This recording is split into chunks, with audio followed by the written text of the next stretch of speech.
This podcast contains discussions about sensitive topics, including mental health, alcohol and substance use, as well as suicide. It may also include strong language.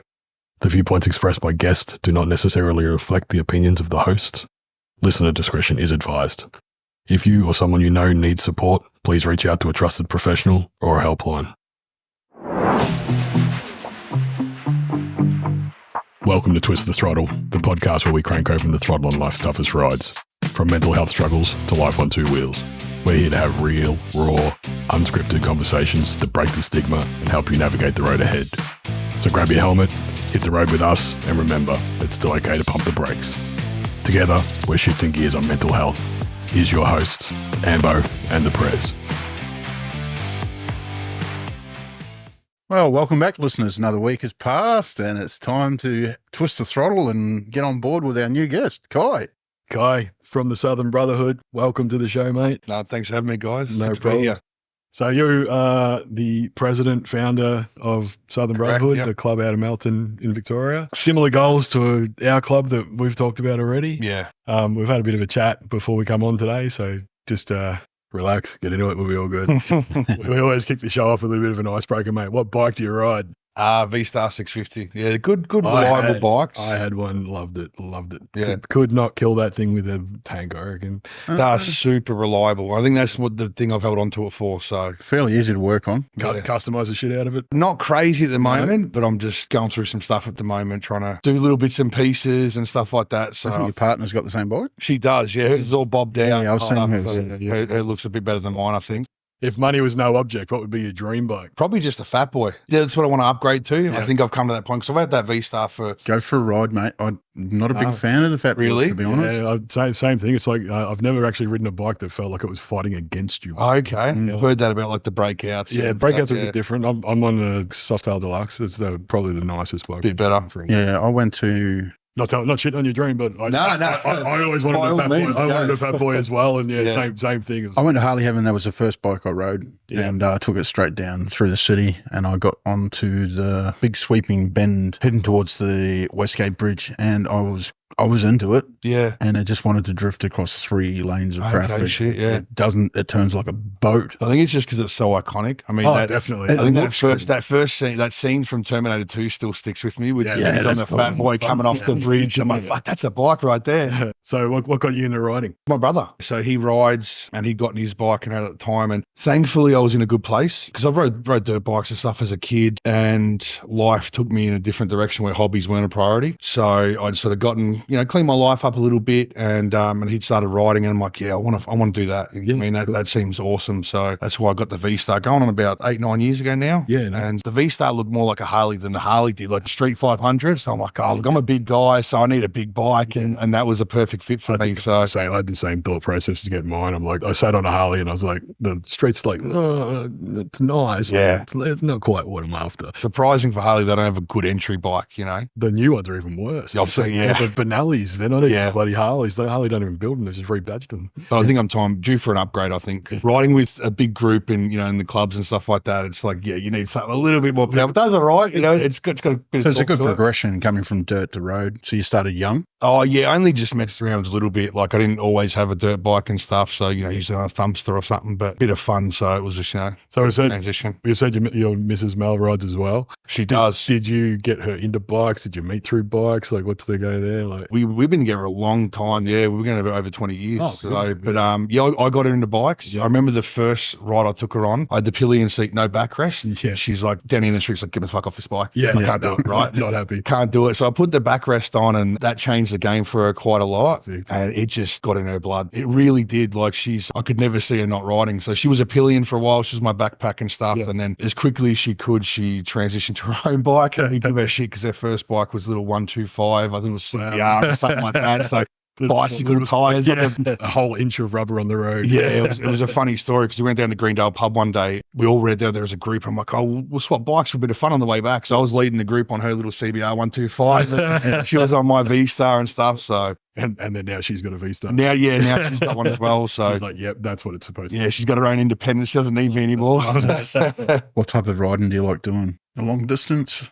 twisties? I haven't done a ton of long distance. Like I'm talking, hundreds and hundreds of kilometers, those hard ass rides. I haven't done a lot of that stuff. I don't really have a favorite. I love to sit on the freeway. So not necessarily the freeway, but, back straight country road and just be in my own thoughts and stuff like that. But then, hitting the twisties as well is really nice. I mean, it's not my favorite type of thing because I think the cruisers are a little bit different than the sports bikes. Yeah. They favour it quite heavily. Me at the front of the pack, we have every club ride we have, we do what we call the dickhead section. I'll stay with the pack and keep everyone together, and all the boys that like to ride the wheels off their bikes, just see you later. Just go. We'll beat you at the next stop. Yeah. He's always there at least 15 minutes before I get there. So. It's important to have a bit of fun on the bikes sometimes. Yeah. Do you have a favourite road or destination? Or not necessarily a destination. I think I'm pretty lucky. Like I live in Melton, and 20 minutes we've got some great rides. Some real scenic routes. There's so many different directions you can go. Like I don't think I could handle it living in the city with a bike because you'd have to travel an hour just to get to anything half decent. That's our biggest problem, isn't it? If we want to go for a proper ride, we've got to drive. We've got to ride there somewhere. Now we wanted to do the Omeo Highway and Alpine Road, and it's 4 hours to get to the start of it, and then it's another 4-hour ride. I think a 2-day we could do it. We could do it in 2 days. Yeah. We'll definitely have a crack at it. Yeah. Be good to try and organise a charity ride that was just like an overnight type thing as well. We did talk about having something like that. Like having a paddock and having a band or actually making something pretty cool of it. Those old school people just bring their tent and camp out. That would be pretty cool, yeah. Any bucket list rides, anything you'd like to do? There is one. Me and my son, my eldest, has turned 17 in January, so he's already got it. He's got a dirt bike now, and he's been on the back of my bike. All my kids of age have been on the back of my bike more than just up and down the street. I've even let him ride my bike up and down the street before, and he's got the bug. He wants it and stuff like that. So we've been talking about a lap of Australia, just the two of us. Yeah, so that'd be pretty sick. Hopefully it all works out. I'm gonna, hopefully pass my bike on to him. Upgrade and the two of us once he turns 18 gets a little bit of experience behind him because might do a couple of dry runs up to New South, Queensland, something like that, come back, and then the dream is to definitely get to a lap around Australia. So that's sort of on the list of things to do, I reckon. Mate of mine bumped into two blokes that left Canberra. He bumped into him in Adelaide and they were doing the full lap, but they were doing it on Groms. Like they had backpacks, like full swags, everything on the back of a Honda Grom. Yeah. And they're like, we're going to do Australia. And are they still happy with the idea? They're like, no. I don't think we realised what we bit off. Like, like, I want to do that thing on a road glide. Yeah. So it's something you can sit on. That's the only thing that I'm thinking of, like might need a more appropriate bike for something like that, touring bike or an adventure bike. The best thing about those V-Stars is that you could swap a seat off that and have it like a couch in 5 minutes. Yeah.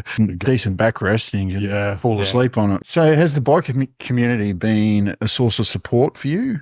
Oh, incredibly so. Yeah, it really has. It's funny because I think the bike community as a whole has that stigma behind it, like a little rough, tough, blokes, because it's obviously male dominated and stuff. Some of the nicest, most genuine and generous people I've met are from that community. 100%. Like they would give you the shirt off their back other than just to see you clothed and want nothing in return. It's great to be a part of. Like it really has, and I've found a couple of really good people to align myself with in going in the right direction and same direction in life. So it's been such a positive.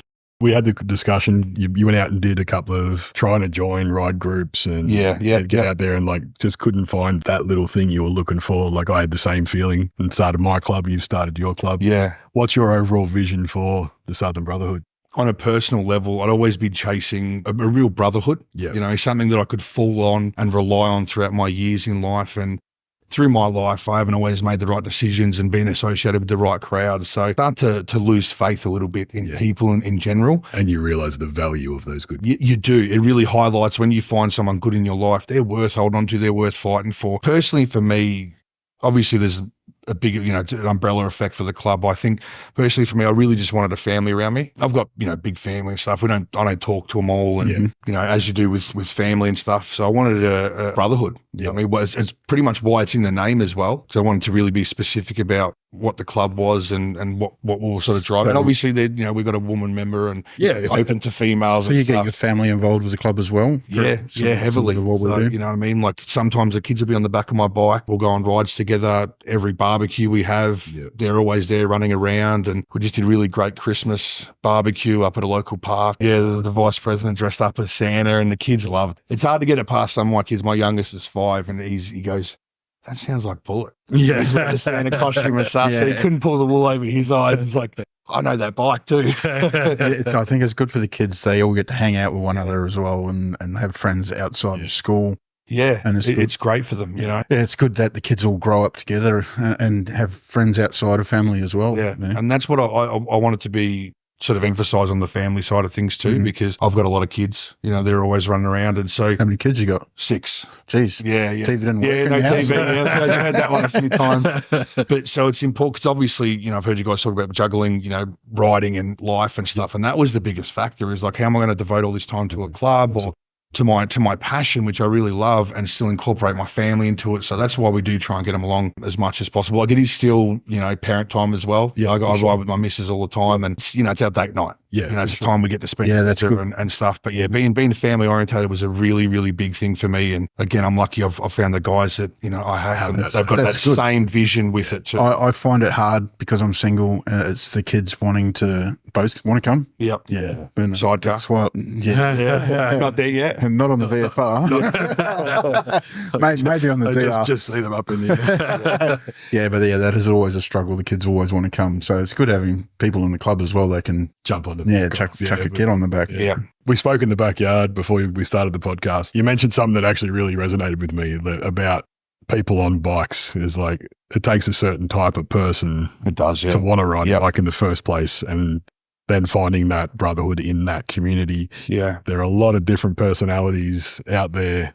Not all of them get along. They don't have to. It's not a perfect world. Yeah. But to throw your leg over a bike the first time and go out on the road, was that like a choice of a lifestyle, or was it like a mental escape, or like what was going through your brain when you like, you know what, I think this is what I want to do? Gee, I remember my first ride after doing my learner assessment and stuff like that. I went and bought a bike in Point Cook, not too far. Yeah. And my first ride was like daunting because I had to buy it from Point Cook right all the way back to Melton on the freeway. I'd never ridden on the freeway before. I was like, and that Western Highway is not, it was not just any stretch of road. Yeah, it's quite sketchy through there. I think it started as a hobby. Yeah. Like, I'm like, this is going to be a cool way to get out of the house and something to spend my time on. But it quickly became a lifestyle, like something that I needed. 2 kinds of people buy bikes. People buy bikes and they'll sit there for months and months and months without riding them, and no stress. But there's the other people who within a couple of days are getting that itch. Like, I need to get on the bike. They'll hear bikes go past and go, what's that? What make and model, So you guys all had licenses to ride your motorbikes on the road? Because I never. Yeah. I never got my motorcycle license until I came to Australia. Yeah. But I've had many bikes in New Zealand. From what I've heard of New Zealand, that's quite common. It's not legal, trust me. Mental health can be tough to talk about sometimes. When did you first feel comfortable about opening up about it? I wouldn't be able to recall, a time in my life. I think it was many, many years ago, because I've gone through stuff that's affected me heavily in my youth. I think I've suffered from depression and stuff like that from a young age. And I've always bounced around GPs and therapy and stuff like that. So I think I've always been okay with opening up and talking. Like, you get me going. Sometimes I'll chew your fucking ear. I won't shut up for an hour, get the dry mouth going and stuff. I've always been okay. I think it's the other side to the talking of the judgment or the talking to the wrong person. Definitely. So it's important to find the right people in your life to open up to. It really, really is. Agree with that 100%. It is about the people you talk to. Yeah. You think you're there for people if people needed to speak to you as well? I can't compliment the people around me in my life. I still have daily struggles. The people I have in my circle now, I'm at the best place I've ever been. In that regard. Like I said before, I've known, complete dickheads and made stupid decisions, but the core one, my family, my kids and the brothers from the club, it's just such a warming embrace of coming together and the support we all offer each other. So I know that I could call anyone, and look, we're not a big group or anything like that, and that's one thing I love about us. But I could call any one of them at 3 in the afternoon or 3 in the morning, and they'll pick up, they'll listen. I could say, I need you now, or, I need a beer, I need to talk. Best thing about our community, Yeah. It doesn't matter who it is. Yeah. I mean, we all share the same passion. But there's a genuine side to it as well, because I think that if you have something, like if you ask someone if they're doing okay, and I think that's what a lot of people lack and they don't realize in the sort of starting out is if you ask them if they're okay, if ask them about their problems, it means you're taking them on. You're problem half, like problem shared is problem half type thing. So you're taking on their problems. And I think that's why I'm very lucky with these guys is if I say I'm not doing okay, they'll stop. They'll genuinely have an interest in me, seeing me do better. I have the thing where I say, like, are you okay? long version. I don't want the, I'm fine. Yeah. No, I can see you're not. Like, Yeah. let's fucking talk about it. Because I think, we do have that sort of like, oh, we'll just, I'm good. I'm okay. I'm doing okay. I think that, for the most part, I've got people around me that support me and love me, which is really important. Yeah, for sure, man. And you're that for a lot of your guys. I try to be. I mean, all I can do is try. I'm not perfect. I'm not a counselor or, anything like that. But it's hard. We run a fucking podcast, mate. We're not therapists. We have no qualifications to do this. We just wanted to talk about it. Sometimes all I can do is listen, and if that's enough, that's enough. Definitely. And sometimes that's all it's needed. Yep. What's the biggest mental health challenge you've actually faced, and how did you overcome it? The biggest mental health challenge I have probably faced is parenting. Yeah. You know what I mean? Like I lost my father to suicide at a really young age, and that heavily affected through my adolescence and stuff like that. It really, really stuck with me. Like the whole, why am I not enough? Like I understand it more now, being an adult and having those, coming very, very close myself. I'm like, okay, I get it's not more of like the best choice. You really feel like it's your only choice. Like there is no other options out there for you. As a kid, it really, really stuck with me and stuff. So going into parenting, I had tremendous fears of like, I'm going to fuck these kids up. Yeah. How am I going to do this? I've never had a guidance of myself. I've never had a mentor or anything like that to go, if I had questions about anything, I never had anyone. Yeah. So I believe every parent makes it up as they go. Oh, absolutely. But I think there was just that was my biggest mental struggle. And I still go through it today. Yeah. You know what I mean? Like I've got 6 kids, 5 boys. Yeah. So I think there's an extra pressure of like, I've got to turn these guys into men. Look, poor daughter. Yeah. Yeah. She's well guarded though. She can she can hang with the best of them. Sure. So, but there is a lot of pressure. Sorry, I know it's hard, but how old were you when your dad died? 4. Oh, wow. Yes, unfortunately, I wasn't old enough to really retain a lot of memories and stuff, but I knew. Like growing up, watching all your mates growing up, dad time, you're like, why didn't I get that? Yeah. That feeling of that void. Yeah. Pretty much, yeah. I think that'd be a big part of starting a club as well, is filling that void for other people. I think so. Yeah, I think so. I think that, look, what you were saying before about, what I want from the club and stuff like that is obviously, look, I want a safe place for people and to give back to the community and show us that we're just a good bunch of people. Mate, you're doing it by coming on here on the podcast, mate, and sharing. I mean, it's important for people to share about how they feel. And well, the whole point of this podcast is making the conversation okay. Yeah, and showing like you tell your story, someone's going to hear this and go like, yeah, my dad did the same thing. Like, I'm through the same type of feelings. So like, I didn't know how to deal with it. Like, just there is another side. We're not going to solve all the world's problems, but we're having a crack at it. Yeah, like, if somebody listens to it and goes, maybe I should talk to somebody about something. Yeah, we've done our job properly. Yeah. Are there any ongoing struggles you're still navigating? Parenting? Yeah, parenting.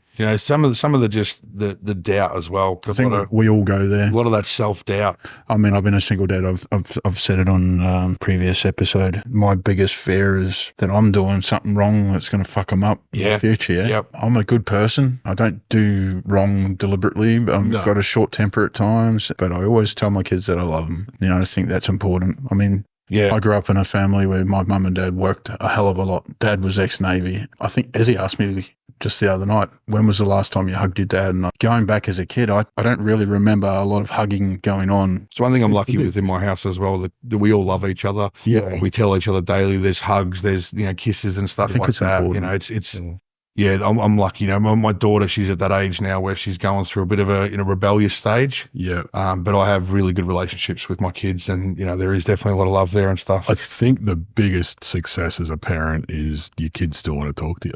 Yeah. It's as funny as that sounds. Like in this day and age where they've got the fucking supercomputer in their pocket. Yeah. They don't have to talk to you. They've got access to everybody. If they still want to talk to you, no matter what it's about. Yeah. Don't brush over the small things, because they're not small things to the kids. Yeah. And like I said, that's when you know you're doing a good job, because to be a good parent, you got to be a parent first and a friend second. Yes. So if they still want to engage you on a sort of friend level, fuck them, I'm doing something. I'm doing okay. Yeah. Ship hasn't sunk yet. One of the things I tried to do with my kids, if I'm going to say no to something, I'm not just going to say no. You'll give them a reason. I fucking said so. Yeah. I'll say no because. Had you considered these other factors? And they can come to the same decision, sort of thing. Yeah. Like if you just like, no, well, they're going, well, fuck that guy. He's just been an asshole. You got to explain it. I was 18 when my daughter was born. So I was a kid, raising a kid. Like my daughter's 28 now, and she's my best mate. That's awesome. We have the conversations now where she's like, I understand now how hard that must have been to be like, she goes, I'm 28, I couldn't have a 10-year-old. That would be fucking weird. Like, so yeah, it was part of the journey. And my favorite thing is now, like, all my mates have got little kids, and I'm free and clear. The kids are all grown. I didn't stop with just having them. So now I've got little and old. So. What advice would you give to someone who's struggling with their mental health? I think obviously speak up. Yeah. I think that's said a lot with people. One thing I've noticed, even the closest people to you might not see what you're going through. Yeah. And they might dismiss I'm okay. Yeah, I'm, struggling a bit. You know what I mean? They might dismiss that. And it's not out of lack of love. Everyone's got their own thing going on. Yeah. So sometimes you really have to speak up, because, man, the amount of times that I've just wished that, my partner will just see the pain in my eyes or in my voice and just comfort me. But unless you speak up and really make it clear, because they've got their own stuff going on, they're dealing with life, kids, work, whatever the case may be. So speaking up's very important. But I think a really big piece of advice I would try and give, don't give up and try again. Because I've gone through GPs, I've gone through therapy, I've gone through friends as well, right? So the first person you speak to might not be the one that you're going to stick with. I've had therapists that I'm like, this guy's a fucking idiot. Like, he doesn't get me at all. I can't relate to him. Yeah. And if I just gave up, it would be over. You know what I mean? Like, I would have gone a different direction or something like that. Especially, and I think it relates to even when you're getting close to the end, like suicide and stuff like that, right? There is always another chance, another option, another way to go. You just haven't found it yet. And I know it's so hard to see in all the mist of life. It's really hard for a lot of people when you do reach out to somebody that's the wrong person. And you get it's crushing. They throw it back in your face, or they use what you've said in that moment of absolute vulnerability against you. There's nothing more crushing. But like you say, that just wasn't the right person. Yeah, don't give up. Try again. Open, try talk to another friend, or try talk to a loved one, or go to a different GP, or try different medication. Off the cuff, what's the first mental health program you think of? You would say, mate, you need to speak to these people. Who would that be? Probably a GP. Yeah.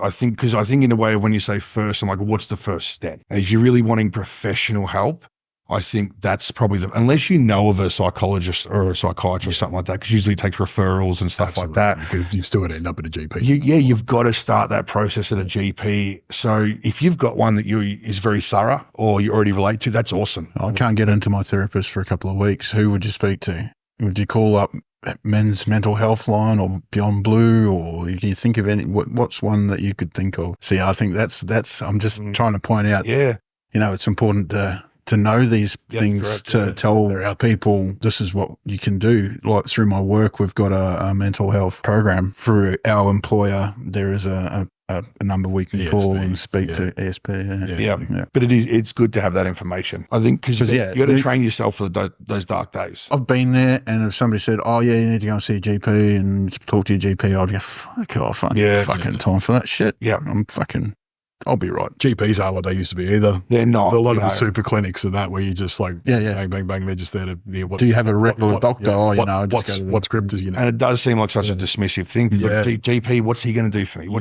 That's just the start of the process. Because usually, unless you know numbers to call or professional help, you've got to start with that journey of, talking to the GP. But unfortunately, a lot of GPs aren't what they used to be, and they're just very dismissive. They're quick to throw you on medication as well. So it's actually a good point to have that information, have those. Well, there'll be a few in the show notes, I hope. You've mentioned advice, giving advice to guys. You want them to reach out, don't give up. You've got some more advice. Yeah, I think that it's important to train your brain and look for the positive in a situation. And as cliche as that sounds, it really is. Like if you're like, oh, this guy cut me off in traffic, or my life's shit, or this has gone wrong. Your brain's going to start to recognize that stuff as what you want to focus on. Yeah. And you'll look for it. You'll look for the negative in a situation. Even when, and I've seen people do it, even when something good has happened, they'll go, oh, but that happened. Or, so-and-so said something to me and stuff. I'm like, yeah, but you're looking for that stuff, So even when you get out of bed in the morning and yesterday you couldn't, that's a win. Yeah. You focus on, don't be too hard up on yourself. Like, oh, fuck, I got out of bed, I brushed my teeth this morning, fucking win. Yeah.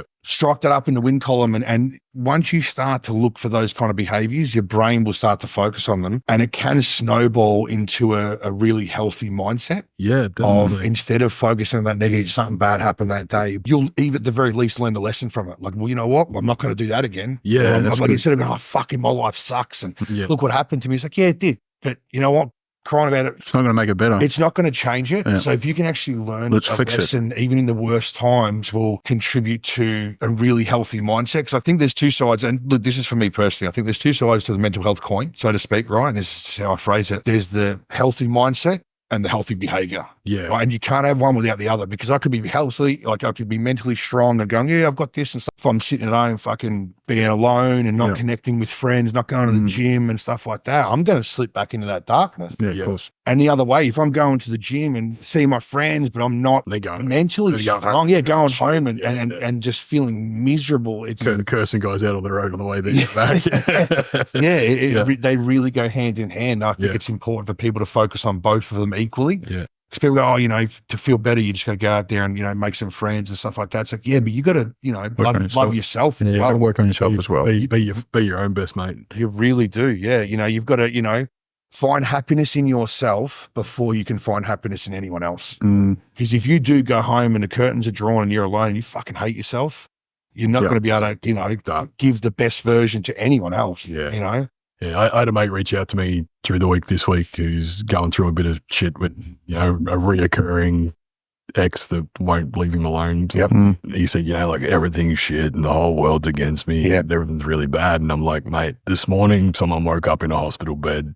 It's going to be their last day. Yeah, they're going to take their last breath. I said, you've got to attack every day like it's a bonus. Yeah, like you've woken up this morning, you're healthy. Yes, you got niggles, aches and pains, everything's hurting, but you've got the chance to do something today to make your day better. Yeah, and like that's the mentality like you talk. And it is so much easier said if you wake than up done. and go like, I feel like shit, today's going to be shit. It's going to be a shit day. Yeah. But did you have one shit thing happen for the day? Yeah. Or was it a shit day? Yeah, exactly. There's a difference. Yeah, exactly. Yeah, one shit thing happened today. What you focus on. Yeah, it's really good. Yeah, and it is. It's easier said than done. I'm, like when you're having a really tough time and stuff, but it's not about those like, I'm going to get up with everything chaos in my life. I'm going to get up with a smile on my face and tackle the world. It's just a sort of like, if you focus on those little steps, even they seem so minuscule, if you focus on those, like just self-care, groom myself, or I, had a shower today. Because I know that, I'm in a pretty good place now, but I've been in some deep, dark, depressive states, right? So I know what it's like to be there, and just everything feels like a chore. Yeah. Everything feels like you're climbing a mountain just to do the smallest task. Exactly. So I need to go to the toilet. Oh, for fuck's sake. Get out of bed. Like,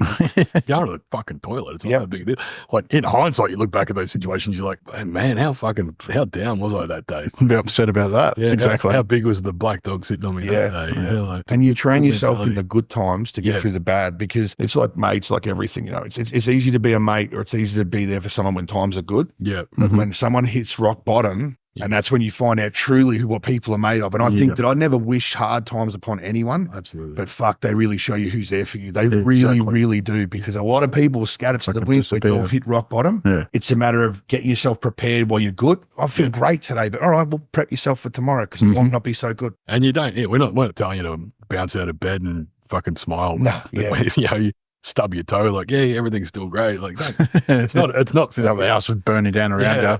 It's not fake it till you make it, but it kind of is. Like, like, got to find the positive in everything. Well, not in everything. The focus that. Well, they say the hardest step is always the first one. Yeah. Because you foreign territory, like, I've given up on life. It's like, just find something to make you happy for that one day. If you've got a to-do list, 10, 20 things on it, and you do one of them, don't focus on those 19. Just focus on that one. It's like, I did it. Tomorrow I might do 2. Next day, 3. And that's the building you're going to do, the building blocks, the foundation you're going to give yourself to hopefully move forward in a productive way.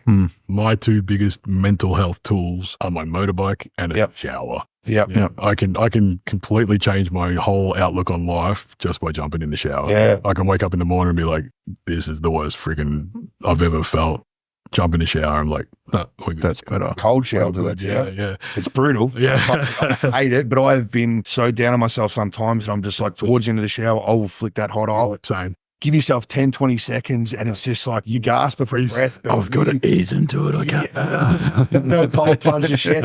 You do feel invigorated when you jump out. You feel mentally happier. Yeah. Right? And it could be a placebo, whatever. But no, I think there's actual science behind it. Yeah, they do it in Norway. Like you jump in a sauna and then you jump in the harbour. The harbour's frozen water. Then you jump back out. You jump back in the sauna. You do it like a couple of times. and your body's like, all right, we're on. What are we doing? Yeah. Like, okay, we get it. We're good. And it lasts for hours. Yeah, So I think I saw somewhere that it's like the same as doing cocaine, the same chemical reaction in your brain. But it's not it's a very long-lasting high. If you're up to it, I've told people to do it that, you know, in a bad spot as well. I'm like, hey, mate, jump in a cold fucking shower. It'll wake you up. It'll make you feel better because it really has worked. So I do it often, man. It's pretty rough. No, I do it the same. I'm a hot shower, as hot as I can handle it. Yeah, my wife won't jump in the shower after me. She goes, I don't know how you stand in that lava, but yeah, that last 10 seconds just kicks you in there. It does. You go. How do you balance freedom of riding with your life's responsibilities? We kind of said 6 kids takes up that's fair chunk. Yeah, it is very tough. Like, you'd be similar to myself in a presidential role. The club gets invited to a lot of things. You got to go out. You got to represent, not just yourself, networking not yourself, the whole organization. Get your name out there as the good guys. Trying to balance that, and like you can't make a ride. Like to my guys, like somebody needs to go to this ride. We have to have at least one person in our car, like at this ride, to say like we heard the invitation and we came. Like with a smaller group, you'd take a lot more of that on yourself. So how do you balance that? Like, unfortunately, there's just things you can't get to. You know, there is a balance of like, well, I've got to get to this. It's an important one, and you know, this one we might try and get on the next one or something like that. Because especially when riding season, you know, it's all year round, but especially in the warmer weathers, there's kind of a very busy. Everything's jumping off. Same weekend, back-to-back stuff, and you know, I'm getting old, so I can't do back-to-back events 2 in a day and stuff. So it can be a juggle. But when we do go out to support other places, other clubs and groups and stuff, we always just try and all go together. It's very important for us to represent ourselves as a whole. So with you and your wife while riding, have you got a good support network around you of like parents or in-laws or friends who look after the smaller kids while you're doing that sort of thing? Or yeah, we do. You know what I mean? Like I'm lucky enough that my son's 17, so he does a bulk of the babysitting, which is really good. Big one to watch a little one or the other way around. Yeah, pretty much. Yeah. What's one thing about the biker community you wish more people understood? What I said before, I think the biker community as a whole, and you obviously get your nuffers in there and you know, your bad eggs and stuff, they're really misrepresented. They really are, because people see the leathers, they see the beards and the size of them and stuff. Fuck, this is scary. But I've seen a TikTok where, you know, chicks like, oh, if you get lost at a festival, I want you to go up to the biggest, scariest looking bike car. And you, honestly, I believe that you would probably be in the best hands possible. Exactly. You know, if a little kid come running up to me in the shopping center and said, well, can you help me find my mummy and daddy? I would drop whatever on earth to make that happen, you know. But other people, security guards, they're just paid to be there. But yeah, like the bikers in general are some of the most, you know, generous, genuine people I've ever met in my life. Absolutely. Really. How can bikers or anyone else better support friends who might be struggling? I mean, if you've got someone who rides with you, going for a ride is sometimes the best therapy. I was going to say, like, if you've got a bike, like if you don't have a bike, go get one. Yeah. Like really, you know what I mean? Like I saw a video recently, I think you've shared it. Make sure you take your time. Troy. If you're going to go on a bike, make sure you do all the courses and you don't rush into buying the bigger, definitely powerful bike. Yeah, because they are dangerous. It's a skill set. There is a pros, and it takes a little bit of something to strap yourself on a rocket, you know, full of fuel and go, yeah, this is cool. I need this in my life, you know? Yeah. I think you can tell within the first 5 minutes of jumping on a bike if your entire personality just became, I'm now a biker. Yes. Yeah. Or I don't get it. Like my wife got her license and we bought her a bike and we got her out there and she's just like, when does it become fun? Okay, yeah. And I was like, well, if it's not fun yet, it's not. It's going to be a certain mindset, It's not going to be, like. Because you kind of know, like, each ride, it's in the back of your mind. It's not you're thinking about getting on a bike, but you know it could be your last or something fatal could happen. Exactly. And not necessarily your own riding ability. It's just the drivers out there are fucking hopeless. Yeah. You got to have that sort of switch in you to go, yeah, this is fun for me. Yeah, I think nearly every ride, everyone has that one moment where you're like, oh, that could have been really bad. Yeah. Yeah. So I can remember somebody talking about this. I can't remember if it was one of the people from our club or not. Teach your kids to keep an eye out for bikers. Yeah. Where's Wally? When you're in the car. Yeah. Keep an eye out for what colour's that bike if you hear a bike or something? Yeah. Teach the kids to keep an eye out for them, to spot them and whatnot. So what's next for you? What's the next big ride for you? Yeah, we've got some really good rides at the start of the year. Trying to think of anything that's sort of open to everyone. Yeah, so you got some club stuff coming up. Yeah. I think it's super important to build that brotherhood, build that bond amongst us. Like, You can't just focus on, oh yeah, everyone can come along and have a ride. You've got to have that club stuff. You've got to have that just hanging out with each other, getting to know each other. That's how you really sort of build those bonds. You know, like I think 100%. The brotherhood amongst you know, bikers, clubs, stuff like that is so strong because there's that sense of your life essentially is in their hands sometimes. You know, like, and the best relationships come from trust. So if you know you can ride right next to this person, you know, 2 feet away, 100%, and trust the way they ride and trust them, then that really does build that brotherhood amongst you. And it's worth protecting. It is, yeah, it really is. Yeah, it's something you have to hold dear, like, and it has to be dear to everybody in the club. Yeah, like it's something that has to be like you realize you're part of something special. Yeah, I think you've got to be there for the right reasons. Yeah, really do. 100% for that one. So do you use comms in your helmet? No, not yet. You're not speaking to your partner? No. Are you a headphones and music guy, or are you? Yeah, music. Usually music. If it's just a cruisy ride, you know, short or something like that, I won't worry about it. But usually music. Go-to song or go-to genre? I've listened to everything. I'll listen to literally everything. So like real poppy stuff, but I'll listen to heavy metal or Taylor Swift. I love like Aussie hip hop and stuff like that. So you know, might even hear me classical opera or something like that one day. You know, when I'm feeling it. So it depends what I'm in the mood for. No comes. My missus jokes that she's like, no one wants to hear me on the mic throughout the ride, cursing off drivers and stuff. We have comms through our club, and as the bloke up the front, or like I'm one behind the road captain, I'm not on the comms. Like I don't want to be talking to people. A little bit of music going and just just concentrate. I'm on your cruise, and because that's the beauty of riding too. Like I think the different elements that I've taken from riding, like solo riding, is so much more different to group riding. Absolutely. Like group riding, it's just fun. It's like you switched on and you're really, you know, having a good time. But when solo riding, it's like that's when you're really into your own thoughts. You don't have to concentrate about formation as much and not getting lost. That's my problem a lot. Like if we get lost, like it was planned. It was 100% planned to happen. So, but it's just great. Nailed it, mate. Thank you very much for coming along. Great chat. Hope to catch you guys out on the road soon. For sure. Southern Brotherhood, really enjoyed that. You know, last nuts. We're going to do some good, plenty more rides in the future together. Yeah. We've got a guest coming in next week who is massive on mental health and working on getting all the SMCs together. So that'd be a good one. We'll get him in, and that's going to be good to listen to as well. He's going to announce a pretty big ride, big news, and news for next year. Stuff that's been floating around. So that'd be cool. All right. Thank you very much. Thank you very much for listening. Cheers, mate. Looking forward to your feedback. Thanks for riding with us today on Twist the Throttle. If you enjoyed the ride, don't forget to subscribe, leave a review, and share it with your crew. Remember, no matter how tough the road gets, you're never riding alone. Stay safe, stay open, catch you on the next ride. Keep that throttle twisted.